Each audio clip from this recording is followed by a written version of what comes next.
Instagram, Facebook, YouTube ಎಲ್ಲೋ ಒಂದು ಕಡೆ ಈ ಕ್ಲಿಪ್ ನ ನೋಡೇ ಇರ್ತೀರಾ. ಒಂದು ಹುಡುಗಿ ತನ್ನ ಕೆಲಸನ ಮುಗಿಸ್ಕೊಂಡು ಮನೆಗೆ ಬರ್ತಿರೋ ಒಂದು ಟೈಮಲ್ಲಿ ಅದೇ ಕಂಪನಿಯಲ್ಲಿ ವರ್ಕ್ ಮಾಡೋ ಒಬ್ಬ ಮ್ಯಾನೇಜರ್ ಆ ಹುಡುಗಿ ಜೊತೆ ಮಿಸ್ಬಿಹೇವ್ ಮಾಡಬೇಕು ಅಂತ ಅನ್ಕೊಂತಾನೆ. ಆವಾಗ ಆ ಹುಡುಗಿ ಕ್ಯಾಬ್ ನ ಸೈಡ್ ಗೆ ನಿಲ್ಸು ಅಂತ ಡ್ರೈವರ್ ಹತ್ರ ಹೇಳಿದಾಗ, ಈ ಟೈಮಲ್ಲಿ ನೀನ್ ಎಲ್ಲಿಗೆ ಹೋಗೋದಕ್ಕಾಗುತ್ತಮ್ಮ, ಯಾವುದೇ ವೆಹಿಕಲ್ ಇಲ್ಲಿಗೆ ಬರೋದಿಲ್ಲ ಅಂತ ಹೇಳಿದಾಗ, ಡೋರ್ ಓಪನ್ ಮಾಡಿ ಅಂತ ಹೇಳಿದ್ದು ನನಗೋಸ್ಕರ ಅಲ್ಲ ಅಂತ ಹೇಳಿ ಮ್ಯಾನೇಜರ್ ನ ಬೀದಿ ನಾಯಿನ ಹೊಡೆದಂಗೆ ಹೊಡಿತಾಳೆ. ನಂತರ ಏನಾಯ್ತು, ಈ ಮೂವಿ ಕತೆ ಏನು ಅಂತ ಈ ವಿಡಿಯೋ ಮುಖಾಂತರ ನೋಡೋಣ. ಅಂದಂಗೆ ಮೂವಿ ಹೆಸರು ಬ್ಲಾಸ್ಟ್ ಝೋನ್ ಅಂತ 2026 ಅಲ್ಲಿ ರಿಲೀಸ್ ಆಗಿರೋದು. ಇದೊಂದು ಇಂಡಿಯನ್ ಮೂವಿ. ಇನ್ನ ಮೂವಿ ಕಡೆ ಹೋಗೋದಕ್ಕೂ ಮೊದ್ಲು ನಮ್ ಕಡೆಯಿಂದ ಚಿಕ್ಕ ರಿಕ್ವೆಸ್ಟ್, ಇನ್ನ ಯಾರಾದ್ರೂ ಈ ಚಾನಲ್ ನ ಸಬ್ಸ್ಕ್ರೈಬ್ ಮಾಡ್ಕೊಂಡಿಲ್ಲ ಅಂದ್ರೆ ಸಬ್ಸ್ಕ್ರೈಬ್ ಮಾಡ್ಕೊಂಡು ವಿಡಿಯೋಗೆ ಒಂದು ಲೈಕ್ ಹಾಗೆ ಕಮೆಂಟ್ ಮಾಡಿ. ಮೂವಿ 2004 ಅಲ್ಲಿ ಓಪನ್ ಆಗುತ್ತೆ. ಈ ಮೂವಿ ಹೀರೋ ಆಗಿರೋ ರಾಜಾರಾಮನ್ನು ಕರಾಟೆ ಸ್ಕೂಲ್ ನ ನಡೆಸ್ತಿರ್ತಾನೆ. ಇವನ ಹೆಂಡತಿ ಹೆಸರು ನೀಲಾವೇಣಿ ಅಂತ. ಇವರಿಬ್ಬರಿಗೂ ಮಗಳೇ ಇರ್ತಾಳೆ, ಮಗಳ ಹೆಸರು ನೀಲಾ ಅಂತ. ರಾಜಾರಾಮನ್ ತಮ್ಮ ಆಗಿರೋ ಕಾರ್ತಿನೂ ಕೂಡ ಇವರ ಜೊತೆಗೆ ಒಂದೇ ಮನೆಯಲ್ಲಿ ವಾಸ ಮಾಡ್ತಿರ್ತಾರೆ. ಒಂದು ದಿನ ನೀಲಾ ಕಣ್ಣಲ್ಲಿ ನೀರ್ ಹಾಕೊಂಡ್ ಬಂದು, ಅಮ್ಮ ಪಕ್ಕದ ಮನೆ ಬರತ್ತು ನನ್ನನ್ನ ಹೊಡೆದಿದ್ದಾನೆ ಅಂತ ಹೇಳಿ ಅವ್ರ ಅಮ್ಮ ಹತ್ರ ಹೇಳ್ತಿರುವಾಗ, ಅದಕ್ಕೆ ಅವರಪ್ಪ ಆಗಿರೋ ರಾಜಾರಾಮನ್ನು, ನೋಡಮ್ಮ ಇವತ್ತು ನಾನಿದ್ದೀನಿ, ನಿಮ್ಮಮ್ಮ ಇದ್ದಾಳೆ ಅಂತ ಹೇಳ್ಬಿಟ್ಟು ಬಂದು ನಮ್ಮ ಹತ್ರ ಹೇಳ್ತಿದ್ಯಾ, ಆದ್ರೆ ಪ್ರತಿ ಬಾರಿನೂ ನಿನ್ ಜೊತೆ ಇರೋದಕ್ಕೆ ಆಗೋದಿಲ್ಲ, ನೀನೇ ಅವ್ರನ್ನ ಹೆದರ್ಸ್ಬೇಕಾಗುತ್ತೆ ಅಂತ ಹೇಳಿದಾಗ, ನನಗೂನು ಕೂಡ ಕರಾಟೆ ಕಳಿಸ್ತೀಯ ಅಂತ ಹೇಳಿ ಕರಾಟೆ ಕಲಿಬೇಕು ಅಂತ ಡಿಸಿಷನ್ ತಗೊಂತಾಳೆ. ರಿಮೈನಿಂಗ್ ಸ್ಟೂಡೆಂಟ್ಸ್ ಜೊತೆಗೆ ಸೇರ್ಕೊಂಡು ಕರಾಟೆ ಕಲ್ತ್ಕೊಂತಾಳೆ. ನೀಲನ ಭರತ್ ಅನ್ನೋನು ಹೊಡೆದಿರ್ತಾನಲ್ವಾ, ಅದಕ್ಕೆ ನೀಲ ಕರಾಟೆ ಎಲ್ಲ ಕಲ್ತ್ಕೊಂಡಿದ್ದಾದ್ಮೇಲೆ ಅವನನ್ನ ಹೊಡೆದು ರಿವೆಂಜ್ ತಗೊಂತಾಳೆ. ಸ್ವಲ್ಪ ದಿನ ಆದ್ಮೇಲೆ ಅದೇ ವಿಲೇಜ್ ಅಲ್ಲಿ ನಡೀತಿರೋ ಒಂದು ಕರಾಟೆ ಟೂರ್ನಮೆಂಟ್ ಅಲ್ಲಿ ಇವಳು ಪಾರ್ಟಿಸಿಪೇಟ್ ಮಾಡ್ತಾಳೆ. ಆದ್ರೆ ಅದರಲ್ಲಿ ಸೋತೋಗೋದ್ರಿಂದ ಅವತ್ತು ರಾತ್ರಿ ಫುಲ್ ಇವಳು ನಿದ್ದೆ ಮಾಡ್ದಿರಾ ಸೋತೋಗ್ಬಿಟ್ಟಿದ್ದೀನಿ ಅಂತ ಯೋಚನೆ ಮಾಡ್ತಿರ್ತಾಳೆ. ಆವಾಗ ಅವರಪ್ಪ ಬಂದು, ನೋಡಮ್ಮ ನಾನು ಕೂಡ 34 ಟೂರ್ನಮೆಂಟ್ ಅಲ್ಲಿ ವಿನ್ ಆಗಿದ್ದೆ, ಬಟ್ ಫಸ್ಟ್ ಟೈಮ್ ಒಂದು ಟೂರ್ನಮೆಂಟ್ ಅಲ್ಲಿ ಸೋತೋಗ್ಬಿಟ್ಟೆ. ಅವತ್ತು ನನಗೆ ನಿದ್ದೆ ಬರ್ಲಿಲ್ಲ. ಅಂಡ್ ಅವತ್ತು ನಾನು ಡಿಸೈಡ್ ಆದೆ ಇನ್ನ ಯಾವುದೇ ಟೂರ್ನಮೆಂಟ್ ಅಲ್ಲಿ ಸೋತೋಗ್ಬಾರ್ದು ಅಂತ. ಅಂಡ್ ಅವತ್ತಿಂದ ನಾನು ಯಾವುದೇ ಟೂರ್ನಮೆಂಟ್ ಸೋತೋಗಿಲ್ಲ ಅಂತ ಹೇಳಿ ಮಗಳಿಗೆ ಧೈರ್ಯ ಕೊಡ್ತಾನೆ. 2007 ಅಲ್ಲಿ ಮತ್ತೆ ಇನ್ನೊಂದು ಟೂರ್ನಮೆಂಟ್ ನಡೆಯುತ್ತೆ. ಅದರಲ್ಲಿ ನೀಲಾನೇ ವಿನ್ ಆಗ್ತಾಳೆ. ಆಕ್ಚುಲಿ ಇಲ್ಲೇ ನಮ್ಗೆ ಗೊತ್ತಾಗೋ ಇನ್ನೊಂದು ವಿಷಯ ಏನಪ್ಪಾ ಅಂದ್ರೆ, ಅವರಪ್ಪ ಒಂದು ಟೂರ್ನಮೆಂಟ್ ಅಲ್ಲಿ ಸೋತೋಗ್ಬಿಟ್ಟಿದೀನಿ ಅಂತ ಹೇಳಿರ್ತಾನೆ ಅಲ್ವಾ, ಅವನನ್ನ ಸೋಲ್ಸಿರೋದು ಬೇರೆ ಯಾರು ಅಲ್ಲ, ಇವನ ಹೆಂಡತಿ ಆಗಿರೋ ನೀಲವೇಣಿನೇ. ಹಾಗೆ ಇವನಿಗೆ ಕರಾಟೆ ಕಳ್ಸಿದ್ದು ಕೂಡ ನೀಲವೇಣಿ ಅವರ ಫಾದರ್. ಒಂದು ದಿನ ರಾಜಾರಾಮನ್ನು ಒಂದು ಹೋಟೆಲ್ ಅಲ್ಲಿ ತನ್ನ ಮಗಳ ಜೊತೆ ಕುತ್ಕೊಂಡು ಊಟ ಮಾಡ್ತಿರುವಾಗ ಸ್ವಲ್ಪ ರೌಡಿಗಳು ಒಬ್ಬ ವ್ಯಕ್ತಿನ ಅಮಾಯಕನಾಗಿ ಮಾಡಿ ಹೊಡಿತಿರ್ತಾರೆ. ಆವಾಗ ರಾಜಾರಾಮನ್ನು ರೌಡಿಗಳನ್ನೆಲ್ಲ ಹೊಡೆದ್ಬಿಟ್ಟು ಆ ವ್ಯಕ್ತಿನ ಕಾಪಾಡ್ತಾನೆ. ಅದನ್ನ ನೋಡಿ ಮಗಳು ಇದ್ಕೊಂಡು, ಅಪ್ಪ ನಿನಗೆ ಆ ವ್ಯಕ್ತಿ ಯಾರು ಅಂತ ಗೊತ್ತಾ, ಅವ್ರಿಗೆ ಯಾಕೆ ನೀನು ಹೆಲ್ಪ್ ಮಾಡಿದ್ದು ಅಂತ ಕೇಳಿದಕ್ಕೆ, ನನಗೆ ಅವ್ರು ಯಾರು ಅಂತ ಗೊತ್ತಿಲ್ಲಮ್ಮ, ಬಟ್ ಅವನು ಅಮಾಯಕ ಅಂತ ಗೊತ್ತು. ಚಿಕ್ಕವಾಗ ನನ್ನ ತಂಗಿಗೆ ರೌಡಿಗಳು ಹತ್ಯೆ ಮಾಡಿ ಸಾಯಿಸ್ಬಿಟ್ಟಿದ್ರು. ಆ ಟೈಮಲ್ಲಿ ಅಲ್ಲಿರೋ ಜನರಲ್ಲಿ ಯಾರಾದ್ರೂ ಒಬ್ರು ಮುಂದೆ ಬಂದು ಕಾಪಾಡೋದಕ್ಕೆ ಪ್ರಯತ್ನ ಮಾಡಿದ್ರು ಕೂಡ ನನ್ ತಂಗಿ ಇವಾಗ ನನ್ ಕಣ್ ಮುಂದೆ ಕಾಣಿಸ್ತಾ ಇದ್ಲು. ಅವಳ ಹೆಸರೇ ನಿನಗೆ ಇಟ್ಟಿದ್ದೀನಿ ನೀಲಾ ಅಂತ.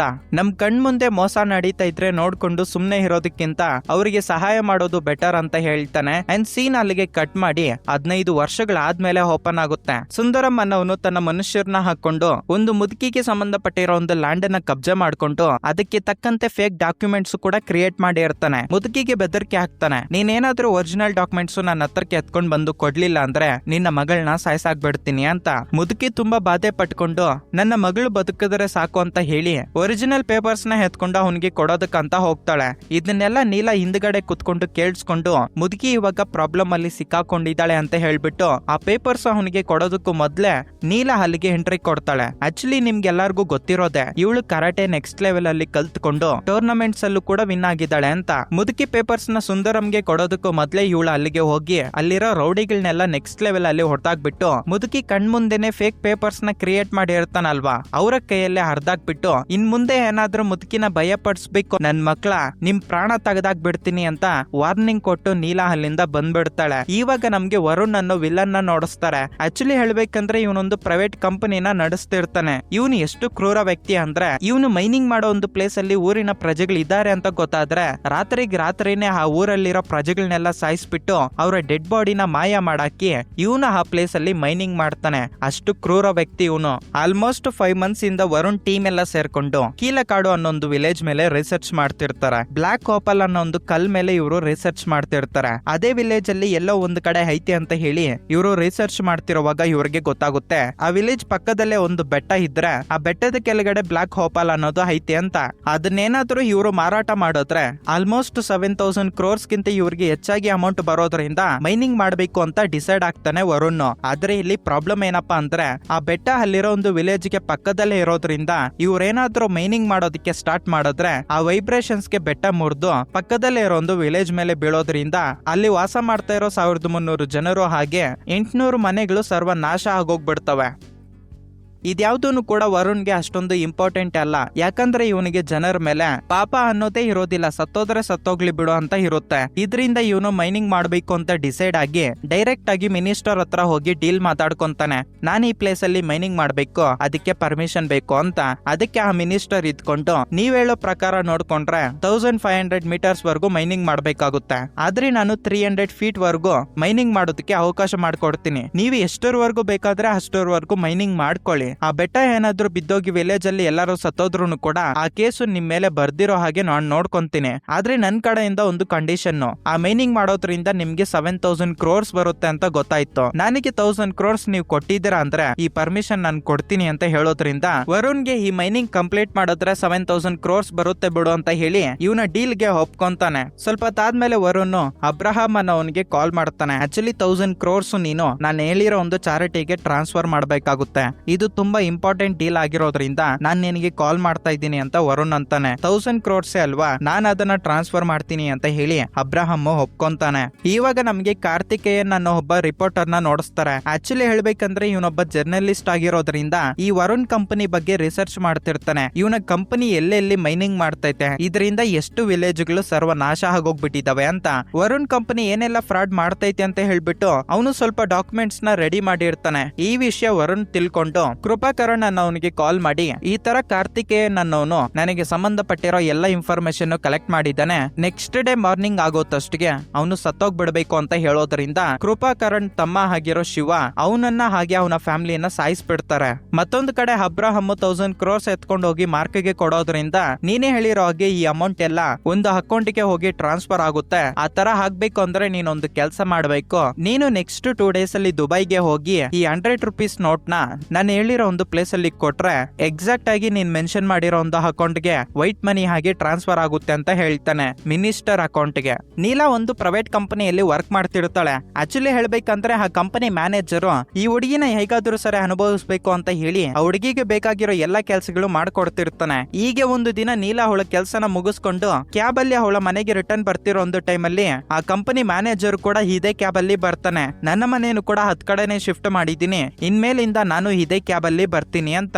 ಕ್ಯಾಬ್ ಅಲ್ಲಿ ಹೋಗ್ತಿರುವಾಗ ನೀಲಾ ಜೊತೆ ಮಾತಾಡ್ಕೊಂಡು ಆಕ್ಚುಲಿ ನಿನ್ ಸ್ಯಾಲ್ರಿ ಬಂದ್ಬಿಟ್ಟು 30,000 ಅಲ್ವಾ, ನೀನ್ ಅದ್ರ ಬಗ್ಗೆ ತಲೆ ಕೆಡ್ಸ್ಕೊಳ್ಳೋದಕ್ಕೆ ಹೋಗ್ಬೇಡ, ಈ ಕಂಪನಿಯಲ್ಲಿ ಹಾರ್ಡ್ ವರ್ಕ್ ಮೇಲೆ ಪ್ರಮೋಷನ್ ಅನ್ನೋದು ಕೊಡೋದಿಲ್ಲ, ನೀನ್ ನನ್ ಜೊತೆ ಚೆನ್ನಾಗಿದ್ರೆ ನಿನಗೆ ಹತ್ತಿರದಲ್ಲೇ ಪ್ರಮೋಷನ್ ಬರೋ ತರ ಮಾಡ್ತೀನಿ, ನಿನ್ನ ಫ್ಯೂಚರ್ ಕೂಡ ಚೆನ್ನಾಗಿರುತ್ತೆ ಅಂತ ಹೇಳಿ ಆ ಹುಡುಗಿ ಕಾಲ್ ಮೇಲೆ ಕೈ ಇಡ್ತಾನೆ. ಇದರಿಂದ ನೀಲಾ ಡ್ರೈವರ್ ಹತ್ರ ಕಾರ್ ಸೈಡ್ ಗೆ ಹಾಕು ಅಂತ ಹೇಳಿದಾಗ ಅಮ್ಮ ಇದು ಬ್ರಿಡ್ಜ್, ಇಲ್ಲಿ ಯಾವುದೇ ವೆಹಿಕಲ್ಸ್ ಬರೋದಿಲ್ಲ, ನೀನು ನೈಟ್ ಅಲ್ಲಿ ಮನೆಗೆ ಹೋಗೋದಕ್ಕೆ ಆಗೋದಿಲ್ಲ ಅಂತ ಹೇಳಿದಾಗ ಕಾರ್ ಸ್ವಲ್ಪ ಸೈಡ್ ಗೆ ಹಾಕೋಣ ಅಂತ ಹೇಳಿ ಆಕ್ಚುಲಿ ಈ ಮ್ಯಾನೇಜರ್ ಗೆ ಗೊತ್ತಿಲ್ದಿರೋ ವಿಷಯ ಏನಪ್ಪಾ ಅಂದ್ರೆ ನೀಲಾಗೆ ಕರಾಟೆ ಬರುತ್ತೆ ಅಂತ.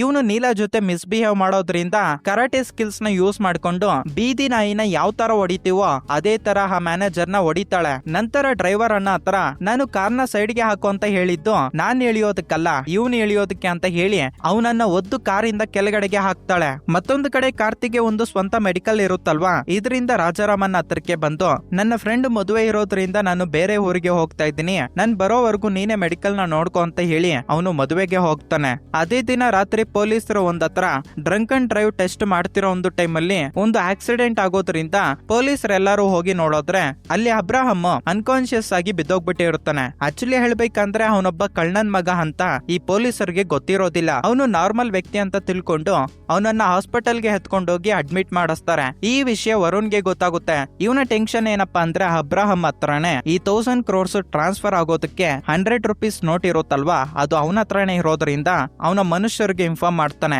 ಬೆಳಿಗ್ಗೆ ಆಗೋತಷ್ಟಿಗೆ ಅಬ್ರಹಾಂ ನನ್ ಕಣ್ಮುಂದೆ ಇರಬೇಕು ಅಂತ.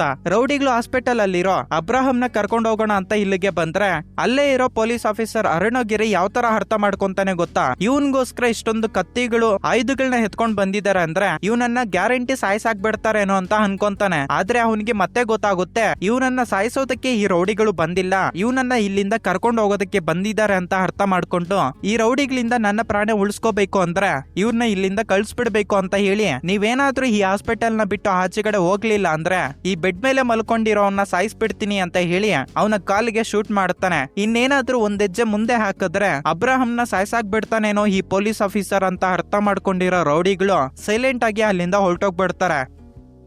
ಮತ್ತೆ ಪೊಲೀಸ್ ಆಫೀಸರು ಇಷ್ಟು ಜನ ರೌಡಿಗಳು ಇವನನ್ನ ಕರ್ಕೊಂಡು ಹೋಗೋದಕ್ಕೆ ಬಂದಿದ್ದಾರೆ ಅಂದ್ರೆ ಇವನೇನೋ ದೊಡ್ಡ ಕೆಲ್ಸನೇ ಮಾಡಿದ್ದಾನೆ, ಇದರಿಂದ ಇವನಿಗೆ ಎಚ್ಚರಿಕೆ ಆಗೋವರ್ಗುನು ನೀವ್ ಯಾರನ್ನು ಕೂಡ ಇವನನ್ನ ಬಿಟ್ಟು ಆಚೆಗಡೆ ಹೋಗ್ಬಾರ್ದು ಅಂತ ಹೇಳಿ ಇನ್ನ ಸೆಕ್ಯೂರಿಟಿನ ಟೈಟ್ ಮಾಡ್ತಾನೆ. ಇವನ ಫೋಟೋನ ತೆಗೆದು ಇವನ್ ಯಾರು ಅಂತ ತಿಳ್ಕೊಳ್ಳೋದಕ್ಕೆ ಬೇರೆ ಸ್ಟೇಷನ್ಸ್ಗೆ ಫೋಟೋನ ಸೆಂಡ್ ಮಾಡ್ತಾನೆ. ಅರುಣಗಿರಿ ಇಲ್ಲಿಂದ ಹೋದ್ಮೇಲೆ ಅಬ್ರಾಹಂಗೆ ಸ್ವಲ್ಪ ಹೊತ್ತಿಗೆ ಎಚ್ಚರಿಕೆ ಆಗುತ್ತೆ. ಅಲ್ಲಿರೋ ವಾಚ್ಮ್ಯಾನ್ಸ್ ಹಾಗೆ ಪೊಲೀಸ್ ಆಫೀಸರ್ ನ ಇವನು ಹೊಡೆದು ಡೈರೆಕ್ಟ್ ಆಗಿ ಕೃಪಾಕರನ್ ಹತ್ರಕ್ಕೆ ಬರ್ತಾನೆ. ಅವನ ಹತ್ರ ಫೋನ್ ಇಸ್ಕೊಂಡು ವರುಣ್ಗೆ ಕಾಲ್ ಮಾಡಿ ನಾನು ಪೊಲೀಸ್ ಸ್ಟೇಷನ್ ಇಂದ ಆಚೆಗಡೆ ಬಂದ್ಬಿಟ್ಟಿದ್ದೀನಿ, ಇವಾಗ ನೀನ್ ಹೇಳಿರೋ ಒಂದು 1000 crores ಟ್ರಾನ್ಸ್ಫರ್ ಆಗ್ಬೇಕು ಅಂದ್ರೆ ನನ್ನ ಹತ್ರ ಇರೋ ಒಂದು 100 ರೂಪಾಯಿ ನೋಟ್ ಎತ್ಕೊಂಡು ದುಬೈಗೆ ಹೋಗಿ ಅಲ್ಲಿಗೆ ಕೊಡ್ಬೇಕಾಗುತ್ತೆ. ನಾನು ನಾರ್ಮಲ್ ಫ್ಲೈಟ್ ಅಲ್ಲಿ ಹೋದ್ರೆ ಪೊಲೀಸರು ನನ್ನನ್ನ ಹಿಡ್ಕೊಂಡ್ ಬಿಡ್ತಾರೆ, ಇದರಿಂದ ನೀನೇ ಪ್ರೈವೇಟ್ ಜೆಟ್ ನ ರೆಡಿ ಮಾಡು ಅಂತ ಹೇಳೋದ್ರಿಂದ ಅದಕ್ಕೆ ವರುಣ್ ಕೂಡ ಸರಿ ಅಂತ ಹೇಳ್ತಾನೆ. ಇವಾಗ ನೀಲಾ ಕಡೆ ನೋಡ್ಕೊಂಡ್ರೆ ನೀಲಾ ಅವ್ರ ಅಮ್ಮ ಬಂದ್ಬಿಟ್ಟು ನೀನು ಪ್ರತಿದಿನ ಒಬ್ಬೊಬ್ರ ಹತ್ರಕ್ಕೆ ಹೋಗಿ ಜಗಳ ಮಾಡ್ಕೊಂಡು ಬರ್ತಾ ಇದೀಯಾ, ಯಾರೋ ಮುದುಕಿಗೆ ಹೆಲ್ಪ್ ಮಾಡೋದಕ್ಕೆ ಹೋಗಿ ರೌಡಿಗಳನ್ನೆಲ್ಲ ಹೊಡೆದು ಬಂದಿದ್ಯಾ ಅಂತೆ,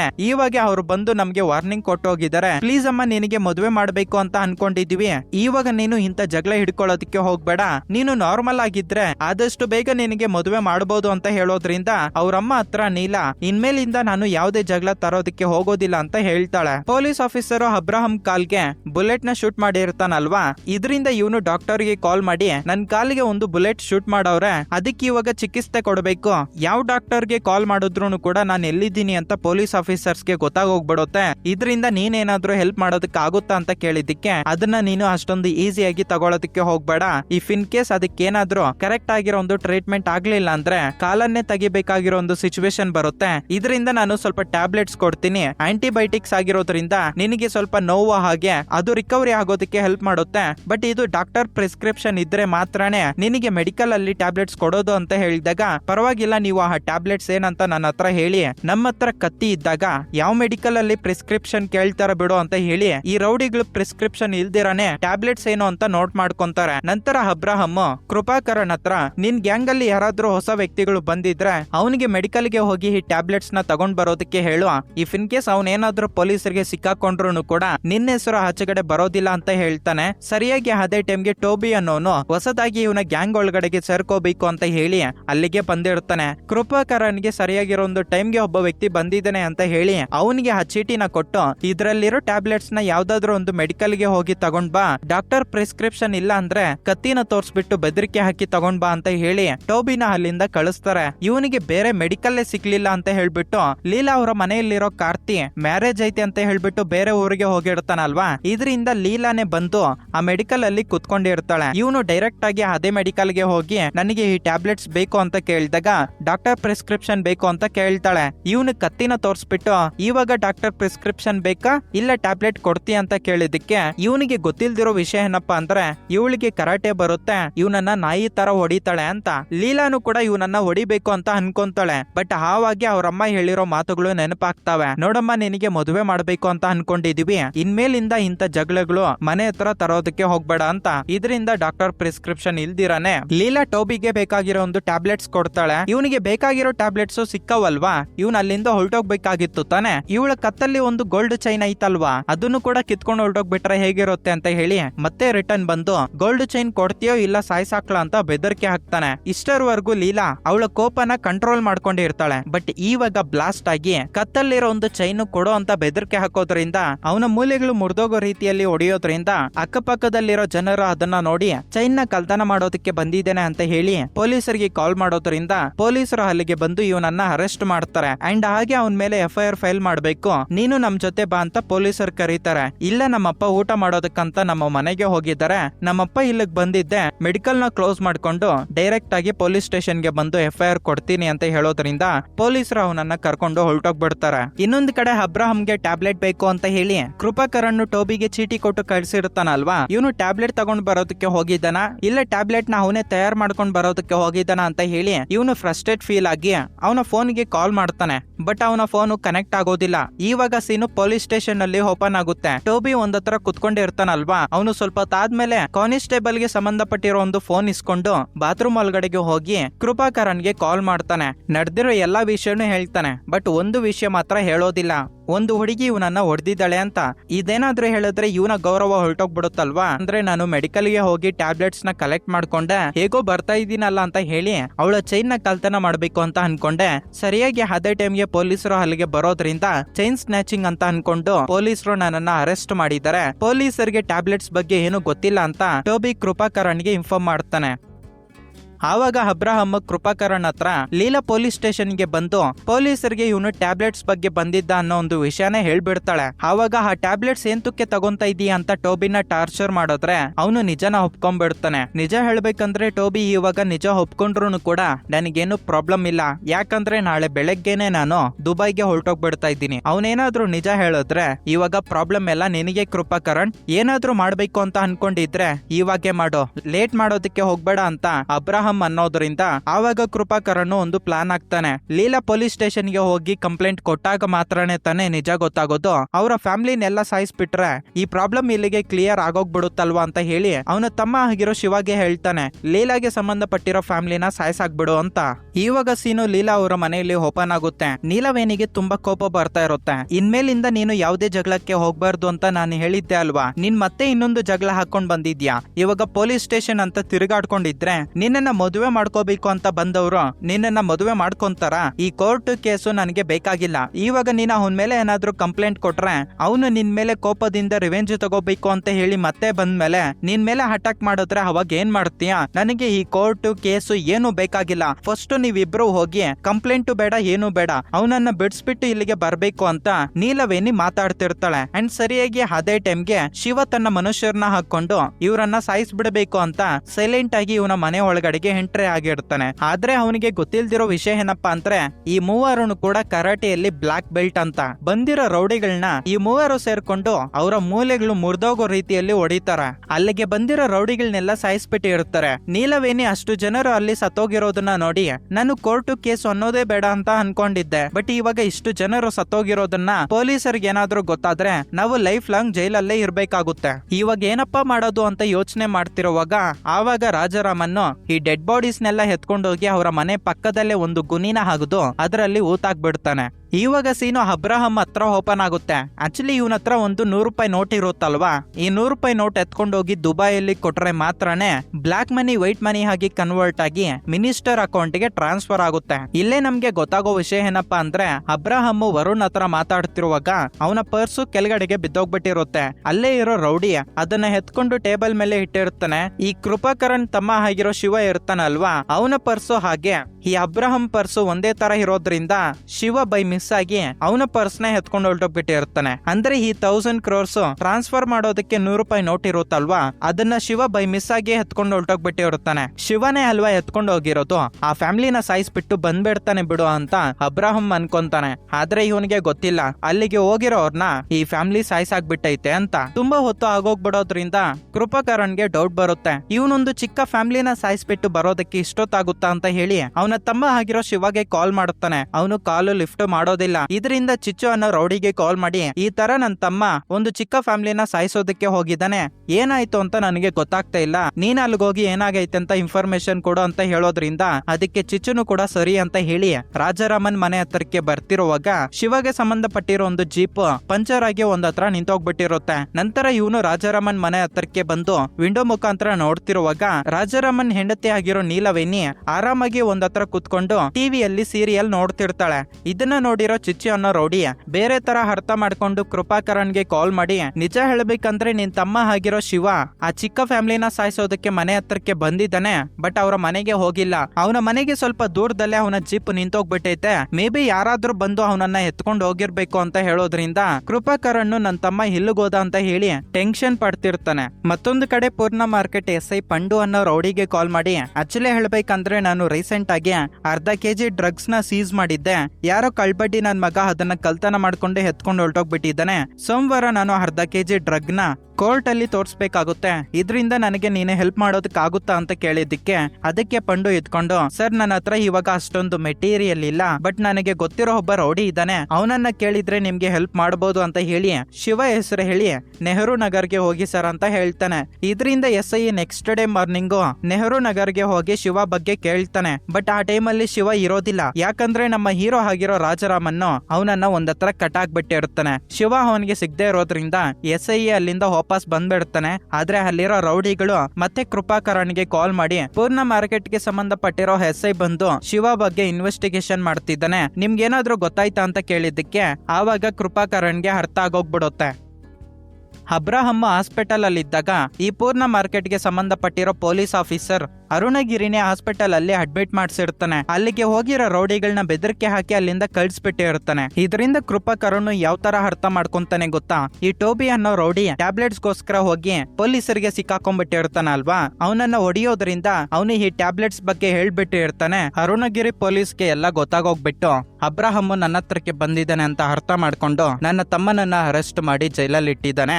ಇದೇ ಆಗಿರೋದು ಬೆಳಗ್ಗೆ ಆಗೋತ್ತಷ್ಟಿಗೆ ನನ್ನ ತಮ್ಮ ನನ್ನ ಹತ್ರ ಇರ್ಬೇಕು ಅಂತ ಹೇಳಿ ಅರುಣಗಿರಿ ಪೊಲೀಸ್ ಆಫೀಸರ್ ಇರ್ತಾನಲ್ವಾ, ಅವನ ಫ್ಯಾಮಿಲಿನ ಇವನು ಕಿಡ್ನಾಪ್ ಮಾಡಿ ಅವರನ್ನ ಟಾರ್ಚರ್ ಮಾಡ್ತಿರುವಾಗ ವಿಡಿಯೋ ತೆಗೆದು ಆ ವಿಡಿಯೋನ ಅರುಣಗಿರಿ ಪೊಲೀಸ್ ಆಫೀಸರ್ಗೆ ಸೆಂಡ್ ಮಾಡ್ತಾನೆ. ನಂತರ ಇವನು ಕಾಲ್ ಮಾಡಿ ನನ್ನ ತಮ್ಮನ ಇವಾಗ ನೀನು ಬಿಡ್ಲಿಲ್ಲ ಅಂದ್ರೆ ನಿನ್ನ ಫ್ಯಾಮಿಲಿನ ನಾನು ಸಾಯಿಸಾಕ್ಬಿಡ್ತೀನಿ ಅಂತ ಬೆದರಿಕೆ ಹಾಕ್ತಾನೆ. ಬಟ್ ಅರುಣಗಿರಿ ಪೊಲೀಸ್ ಆಫೀಸರ್ಗೆ ಇವನ ತಮ್ಮ ಯಾರು, ಫಸ್ಟ್ ಆಫ್ ಆಲ್ ಕಾಲ್ ಮಾಡಿರೋವನು ಯಾವನು ಅಂತ ಗೊತ್ತಿರೋದಿಲ್ಲ, ನನ್ನ ಫ್ಯಾಮಿಲಿನ ಯಾಕೆ ಕಿಡ್ನಾಪ್ ಮಾಡಿದ್ಯಾ, ನಿನ್ ತಮ್ಮ ಯಾರು ಅಂತ ನನಗೆ ಗೊತ್ತಿಲ್ಲ ಅಂತ ಹೇಳಿದಾಗ ನನಗೆ ಗೊತ್ತೋ ಹಾಸ್ಪಿಟಲ್ ಅಲ್ಲಿ ಒಬ್ಬ ವ್ಯಕ್ತಿನ ನೀನೇ ಅಡ್ಮಿಟ್ ಮಾಡಿಸಿದ್ದು, ಅವನು ನನ್ನ ಹತ್ರ ಇದ್ದಾನೆ ಅಂತ ಅರ್ಥ ಮಾಡ್ಕೊಂಡು ಇವಾಗ ನೀನು ನನ್ನ ತಮ್ಮನ ಅರೆಸ್ಟ್ ಮಾಡಿಸಿದ್ಯಾ, ಇನ್ನ 1 ಅವರ್ ಅಲ್ಲಿ ನನ್ನ ತಮ್ಮನ ಕರ್ಕೊಂಡು ಲೈಟ್ ಹೌಸ್ ಹತ್ರ ಬರ್ಲಿಲ್ಲ ಅಂದ್ರೆ ನಿನ್ನ ಫ್ಯಾಮಿಲಿನ ಸಾಯಿಸಾಕ್ ಬಿಡ್ತೀನಿ ಅಂತ ಬೆದರಿಕೆ ಹಾಕಿ ಕಾಲ್ ನ ಕಟ್ ಮಾಡ್ತಾನೆ. ಸರಿಯಾಗಿ ಅದೇ ಟೈಮ್ಗೆ ನೀಲ ತನ್ನ ಫಾದರ್ ಆಗಿರೋ ರಾಜಾರಾಮನ್ನ ಕರ್ಕೊಂಡು FIR ಮಾಡ್ಸೋಣ ಅಂತ ಹೇಳಿರ್ತಾಳೆ ಅಲ್ವಾ, ಆ ಕೇಸ್ ನ ರಿಟರ್ನ್ ತಗೋಬೇಕು ಅಂತ ಹೇಳಿ ಅಲ್ಲಿಗೆ ಬಂದಿರ್ತಾಳೆ. ಸರ್ ನನ್ನ ವೈಫ್ ಕೋರ್ಟು ಕೇಸ್ ಅಂದ್ರೆ ಭಯ ಪಡ್ತಿದ್ದಾಳೆ, ಇದರಿಂದ ಅವನ ಮೇಲೆ ಏನು ಕೇಸು ನಾವ್ ಇಡೋದಕ್ಕೆ ಹೋಗ್ತಿಲ್ಲ,